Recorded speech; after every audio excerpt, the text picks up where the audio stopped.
Ça a l'air parfait, et ben on y va. Wesh alors! Je sais pas si vous l'avez remarqué, mais j'ai récemment déménagé. Non, et on s'en fout. J'ai trouvé une petite perle rare dans Paris avec deux de mes super potes pour un peu plus de 3500 € par mois. Ah, je vous ai bien lu, hein. Ah, on aime l'humour, on aime rigoler ici, hein. La vidéo commence bien. Non, plus sérieusement, on est sur un peu plus de 2500 € par personne. J'ai trouvé important le fait d'en parler parce que même si je sais que parmi vous, il y en a plus qui sont dans une optique de passage de brevet, ta gueule. Il est de mon devoir de vous préparer à affronter ce monde qui clairement n'est pas le vôtre. Petite rêve Disney pour ceux qui l'ont. Bah oui, parce que moi, du haut de mes 27 ans, bon, 26 quand j'ai commencé mes démarches, et bah j'étais telle la petite brebis qui venait de naître sans savoir où est-ce qu'elle avait mis les pieds.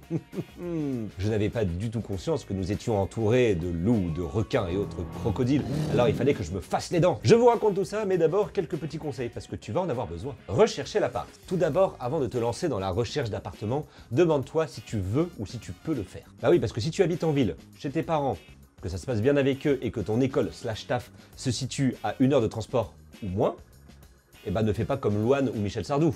Ne pars pas.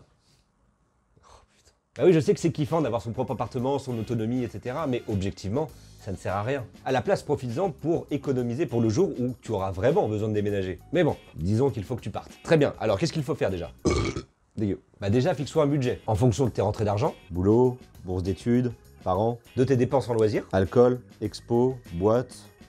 Et avec le Covid, bah, que alcool. Et de tes dépenses en nourriture. Bah ouais, parce que à moins que tes parents t'achètent ta bouffe, ça va être un vrai budget. D'ailleurs, ça sera peut-être l'occasion pour toi de revoir ton alimentation. Bah par exemple, moi, avant de déménager, je mangeais beaucoup de viande. Et bah depuis que j'ai déménagé, croyez-moi, c'est devenu beaucoup moins fréquent. Attends, ça coûte cher cette merde. La dernière fois, je me suis acheté un poulet, 26 €. 26 € le poulet. Mais j'ai un petit tips pour toi. Fixe-toi un budget de 40 € par semaine en nourriture. Pour l'instant, je m'y tiens. Ensuite, essaye de voir si tu veux être seul ou avec des colocataires. Ah bah plus vous serez nombreux, plus il y aura d'argent en jeu, ce qui aura un impact direct sur la taille de l'appartement et sur le loyer à payer. Moi, comme dit en début de vidéo, nous sommes 3 à vivre dans un appartement qui fait 85 mètres carrés, ce qui est très raisonnable. Avec en bonus 2 salles d'eau avec chiottes et un balcon dans chaque pièce.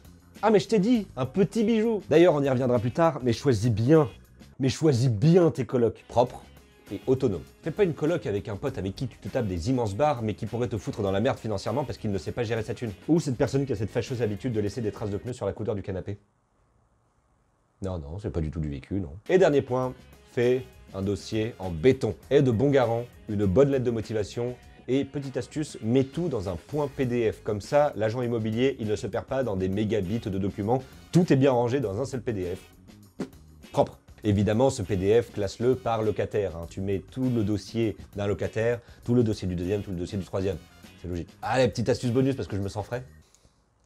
Si tu es intermittent du spectacle, ne te déclare pas en intermittent du spectacle. Parce que même si tu en es un et que tu gagnes 500 000 € par jour, ton dossier sera refusé dans 90% des cas. Pourquoi? Ah non mais je suis désolé monsieur, mais l'intermittent ce n'est pas un secteur très fiable qui nous dit que vous allez travailler le mois prochain. Nous allons devoir refuser votre dossier. Bon, on va sauter toute cette partie où tu recherches interminablement des appartements qui ne te plaisent pas ou qui ne sont pas du tout comme sur l'annonce ou qui ont un loyer beaucoup trop élevé pour se concentrer sur l'arrivée. Quand tu arrives dans une nouvelle location, il y a 2 choses ultra importantes à signer. Le bail, qui est le contrat entre l'agence qui gère la location ou le propriétaire et les colocataires, et l'état des lieux, qui est la visite que tu fais avant de recevoir les clés de l'appartement où tu es censé voir partout dans l'appartement s'il y a un problème ou pas. Ça va servir de référence pour l'agence qui va déterminer si tu t'es bien occupé de l'appartement pendant ta location ou pas. L'état des lieux, on va pas se mentir, c'est le moment le plus chiant que tu puisses vivre dans une vie, mais c'est aussi le moment le plus important de ton séjour. Si pendant l'état des lieux, tu te rends compte que dans l'appartement que tu t'apprêtes à louer, il y a une prise sur 3 qui marche, et bah tu le mentionnes à l'agent immobilier qui va le noter dans l'état des lieux, et c'est l'agence de location ou le propriétaire qui va devoir réparer ça à leurs frais. Par contre, si tu as négligé ce détail, que tu dis que ouais, tout va bien, et que 3 mois plus tard, tu te rends compte que rien ne marche, eh bah là, c'est pour ta pomme. Donc du coup, pendant ton état des lieux, petite astuce, contrôle chaque recoin et viens avec ton chargeur de téléphone. Comme ça, tu checkes toutes les prises, et au moins là t'es peinard. Pour en revenir au bail, là aussi c'est ultra important parce que c'est un contrat qui dit ce que chaque partie est obligée de faire, que ce soit les colocataires ou le propriétaire / l'agence. Donc du coup, lis tout bien du début jusqu'à la fin, de préférence avec un adulte, comme ça tu ne loupes rien. Parce que là aussi, si tu signes et que tu te rends compte que tu t'es fait baiser, eh bah tu t'es fait baiser. Bon, maintenant j'ai fait ma petite sensibilisation, donc maintenant je vais passer à mon témoignage. Au départ, je vais être honnête, je n'avais jamais vraiment prévu de déménager. Je vivais chez mes parents, je gagnais de l'argent, je ne payais rien si ce n'est ma petite 8-6 tiède le week-end. Bref, la vie pépouze. Mais d'un autre côté, à 26 ans, je me disais aussi que c'était peut-être le temps de quitter le cocon familial, de déployer mes ailes et de m'envoler du nid et de vivre mes propres histoires. Surtout que là, c'était une coloc avec Rebecca que vous avez vu dans une de mes précédentes vidéos. L'une de mes meilleures rencontres ever. Et Antoine, un garçon que vous ne verrez jamais dans mes vidéos, que je connais depuis le lycée et avec qui il m'arrive régulièrement de faire l'amour. Après avoir longuement cherché un peu partout dans Paris l'appartement qui pourrait nous plaire à tous les trois, on a finalement trouvé le Saint Graal. Je précise que c'est surtout moi, en fait, qui a cherché les appartements, parce que, en fait, bah, voilà. Je suis agent immobilière. Salut, ça va? Tu veux que je te prépare un goûter? Va-t'en. Oui, bon, c'est peut-être Rebecca qui s'est chargée de trouver tous les apparts, oui.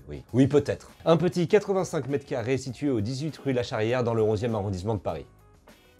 C'est faux. D'ailleurs, petite parenthèse, si tu dois vivre une coloc, sois honnête. Mais sois toujours honnête. Non, parce que c'est un appartement pour vivre sur le long terme que vous cherchez. Hein. Vous cherchez pas à savoir qui veut la dernière part de pizza. Donc si tu acceptes des choses par politesse mais qui ne te plaisent pas, tu vas pas passer un bon moment. On s'en fout si tu es chiant ou chiante. Si tu trouves que l'appartement te plaît pas, que le quartier est moche ou que les chambres ne sont pas assez équitables en taille, dis-le. Fin de parenthèse. Après avoir trouvé cet appartement qu'on voulait absolument, on est passé en mode harcèlement de rue. Non, c'est pas bien, vraiment, on ne harcelait personne. Mais vraiment, nous, on a passé notre temps à appeler l'agent immobilier qui nous a fait visiter l'appartement. Et au bout de 36 appels, 52 fax et 3 lettres de menaces,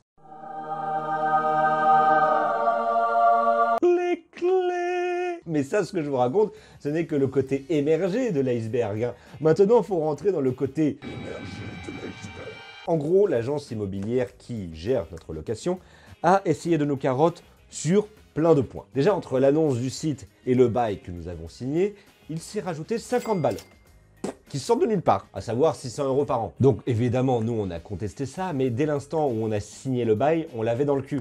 D'où l'importance de bien lire toutes les lignes du bail. Mais en parallèle, dans le dit bail, qui je le rappelle est un contrat que tout le monde doit respecter, aussi bien le colocataire que le propriétaire / agence immobilière, il était écrit que nous aurions à titre gracieux une machine à laver pour laver notre linge et un lave-vaisselle pour laver notre vaisselle. Et devinez qu'est-ce qui a disparu le jour où nous avons fait l'état des lieux?